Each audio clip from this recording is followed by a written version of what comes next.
ओम तव कथामृतम तप्त जीवनम कविभिरीडितं कल्मषापहं श्रवणमंगलम श्रीमुदाततं भुवि गृह्णन्ति ये भूरिदा जनाः।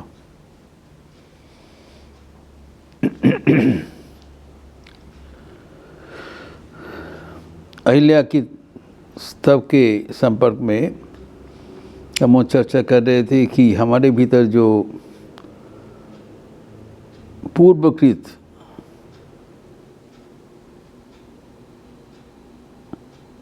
जो अपराध के लिए जो अपराध बोध रहता है वो हम कैसे अतिक्रम कर सके, इसके बारे में हम लोग देखे हैं कि भगवान के नाम की जो पावनी शक्ति है वो हमें ग्रहण करना चाहिए।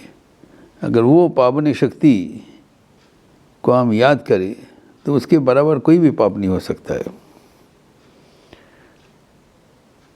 हम नाना प्रकार का उदाहरण देखिए, इसको समझाया।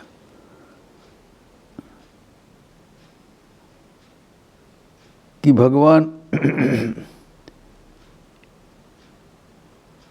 का पवित्रता वो याद रखना चाहिए, एवं जैसे हम भगवान का पवित्रता हृदय में धारण करेंगे हमारे सारे जो पाप राशि है उन्मोचित हो जाएगा, वो अपनयन हो जाएगा, दूर हो जाएगा।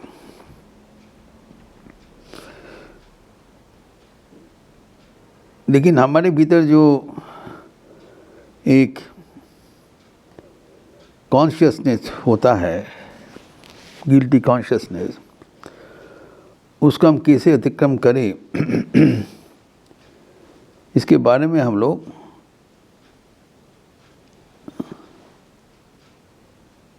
स्वामी आत्मस्थानंद जी से पूछा था। अब जानते हैं कि मैं पूजनीय स्वामी आत्मस्थानंद जी के साथ बहुत साल एकत्र सेवा करने का अवसर मिला था। उनके दफ्तर में, त्राण दफ्तर में, बेलूर मठ में काम करने का अवसर मिला था। और आप लोग जानते हैं कि वे श्री रामकृष्ण के अंतरंग पार्षद स्वामी विज्ञानानंद जी के मंत्र शिष्य थे।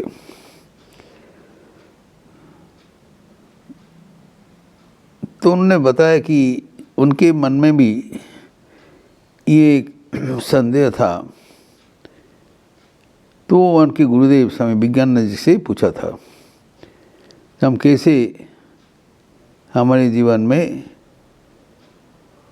पूर्वकृत गलतियां जो नहीं करना चाहिए, जो मन हो चुका है, उससे हम क्या कर सकते हैं। उन्होंने कहा, स्वामी विज्ञानानंद जी उनको जस्ट हाथ फेर से बता दिया और नाकोल्ली हो लो, इतना सिंपल, और मत करो बस। हम जब पहले सुना हमारा मन में संदेह हुआ कि इतने दिनों का जो गलत आदत, गलत कर्म राशि, सिर्फ इतने में ही समाधान हो जाएगा।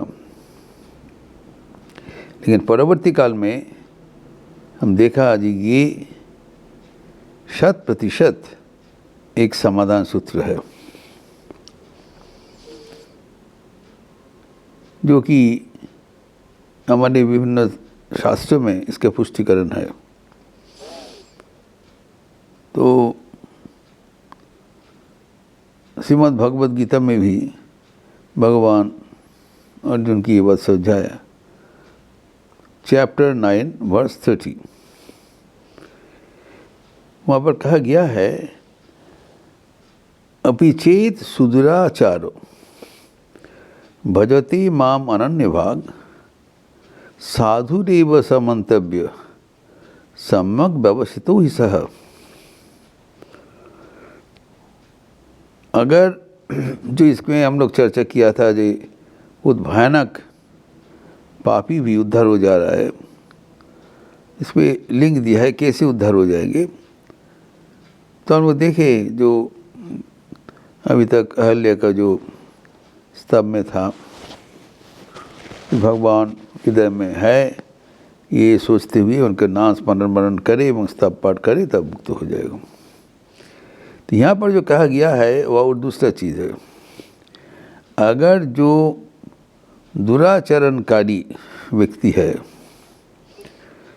जो दुराचार बंद नहीं किया, अभी भी बीच बीच में करते रहते हैं, ऐसी व्यक्ति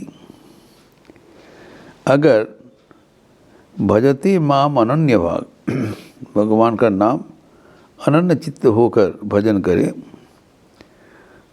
तब क्या होगा? साधु रेव समंतव्य, उसको साधु ही कहना चाहिए। वो जो साधु का जो पदवाच्य हो जाएगा, लेकिन वो सुदुराचार मतलब बहुत दुराचारी है, न केवल साधारण सुदुराचार। तो यहाँ पर एक भगवान ने बड़ा सुंदर ढंग से इसको प्रस्तुत किया।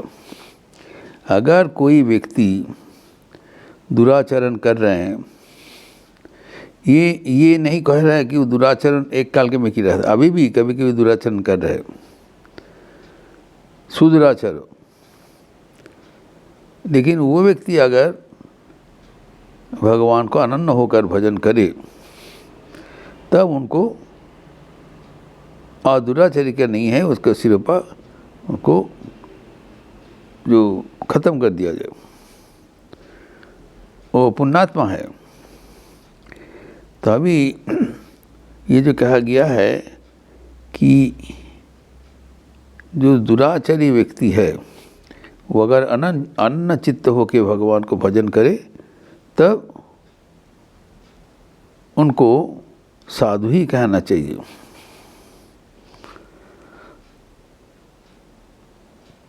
तो प्रश्न होता है, जो दुराचारी व्यक्ति है वो अनन्य होकर भगवान का कैसे भजन करेंगे?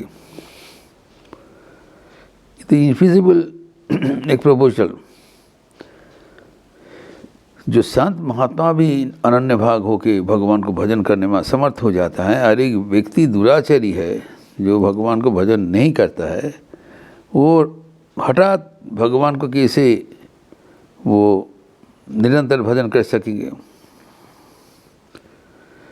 तभी इसके उत्तर में कहा जाता है कि ये व्यक्ति नहीं है जो सब दुराचरण एकदम चला गया। उन्होंने क्या किया, ये जो यहाँ पर भगवत गीता में भी कहा गया है कि जो साधु रेव समंतव्य सम्यक व्यवसितोषित, मतलब वो व्यक्ति को हम लोग साधु क्यों बोलेंगे? कारण वो जो संकल्प अच्छा लिया है इसके लिए। ये नहीं कहा जा रहा है वो राताराती पुण्यात्मा बन गया। जब एक व्यक्ति अच्छा होने चाहते हैं, यहाँ पर इम्पोर्टेंट बात इसी है, जब कोई व्यक्ति अच्छा होना चाहते, उस मूर्त में, उस मूर्त से वो सद बन गया। इसी विज्ञान जी कहते हैं अन्ना कोल्ली हो लो, अर्थात जिस मुहूर्त में हम लोग संकल्प लेते हैं हम अच्छा होंगे, अच्छा करेंगे, बस उस मुहूर्त से ही बदलाव आ गया और विलंब नहीं है, साथ साथ इंस्टेंटेनियस।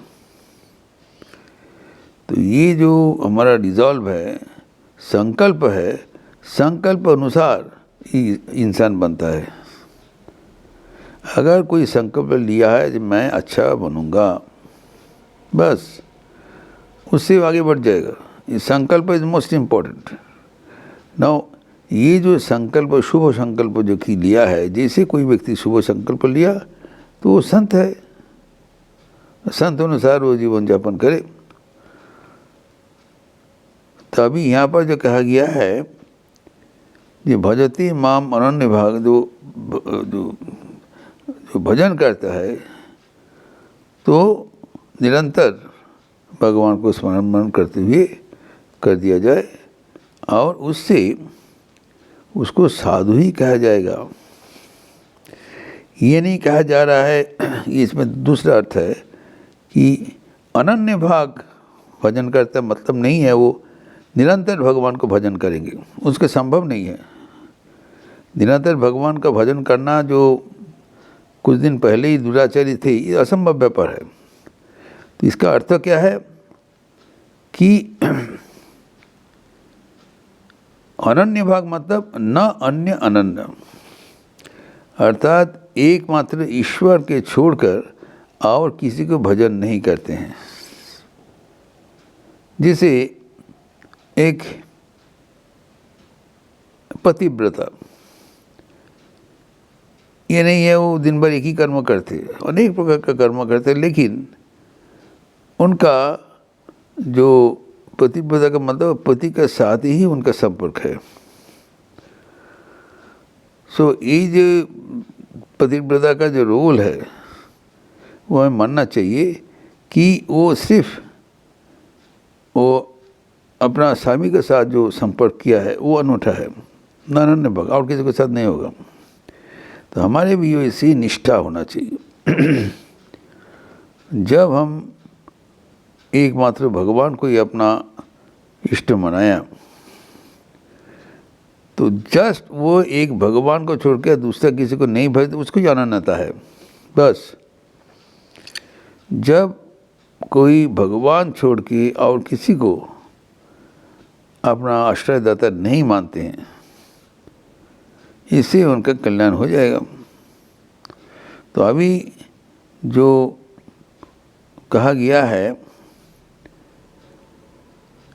जो भगवान का अनंत शक्ति है, अनंत रूप है, तो अनन्य भाव से भजन करते हैं मतलब खाली एकमात्र परमात्मा को ही अपना मान लिया, बाकी सब कुछ उनका लिए अलग अलग करके कोई मतलब नहीं है। तो जब ऐसी अवस्था है तब भगवान कहते हैं उसको साधु ही कहला जाए, कारण सम्यक व्यवस्थित हो ही स, इसका संकल्प सही हो गया। जैसे हमारा संकल्प शुभ हो जाता है उसी क्षण से हमारा पूरा जीवन बदल जाता है। अब तक जो व्यक्ति विषय के ओर जा रहे थे, अभी वही व्यक्ति ईश्वर के ओर जाएंगे। तो ये जो तत्काल का जो परिवर्तन, ये कैसे संभव है? ये संभव यही है कि हम लोग सब भगवान का ही संतान है।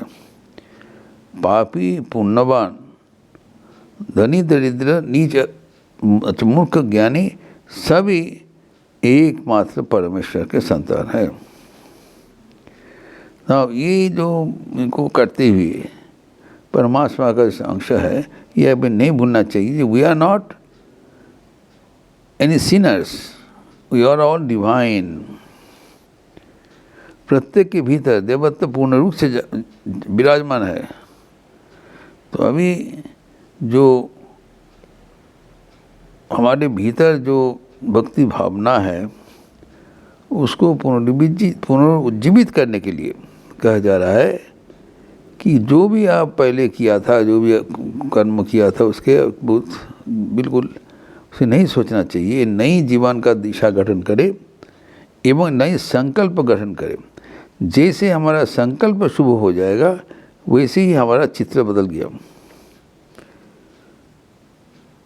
शुभ कर्म में शुभ, मंद मंद फल। जैसे हमारा चिंतन संकल्प शुभ है, हमारे सब कर्म राशि भी शुभ होगा, सबके ओर से मंगल साधित होगा। तो ये जो इसमें जो बताया कि प्रायश्चित्त के बारे में, जिससे विज्ञान महाराज ने कहा था कि और ना करने से हो जाएगा और ना को लिए हो लो। और प्रायश्चित्त का कुछ मतलब नहीं है। जब हम पुण्य संकल्प ले लिया, पुण्य संकल्प लेने से जो हमारे कमियां था वो पूरा हो जाएगा। और जब मन ईश्वरमुखी हो जाए, ये नहीं है निरंतर भगवान को भजन कर रहे हैं, कोई साध्य मतलब भगवान को अपना लिया। The most important thing is that भगवान को अपना लेना चाहिए। जैसे ईश्वर को अपना ले लिया बस, और उसी अनुसार जीवन उनका ओरिएंटेड हो जाएगा, भगवत केंद्रिक हो जाएगा, और वो भगवत केंद्रिक जीवन से वो बहुत जल्दी ही ईश्वर को प्राप्त करेंगे। इसका और थोड़ा बहुत विस्तार हम अगले दिन करेंगे।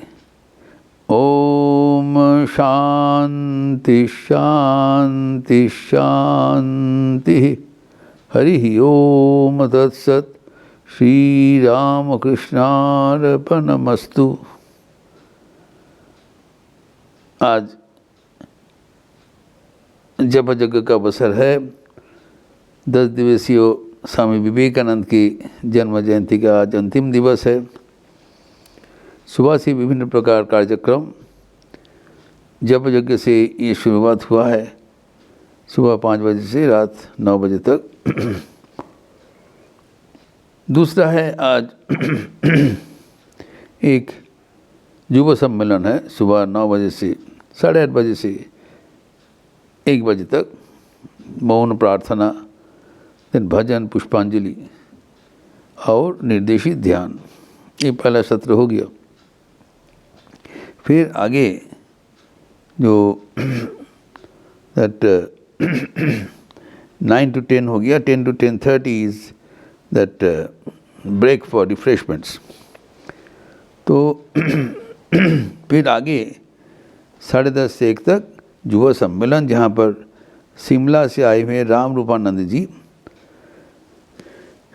युवाओं के लिए स्वामी जी का आह्वान पर भाषण प्रस्तुत करेंगे 30 मिनट्स। ये मुझको उपरांत मेरा भी एक भाषण है जो व्यक्तित्व विकास के लिए स्वामी विवेकानंद के सुझाव, ये जो इधर हम करते हैं। तो इससे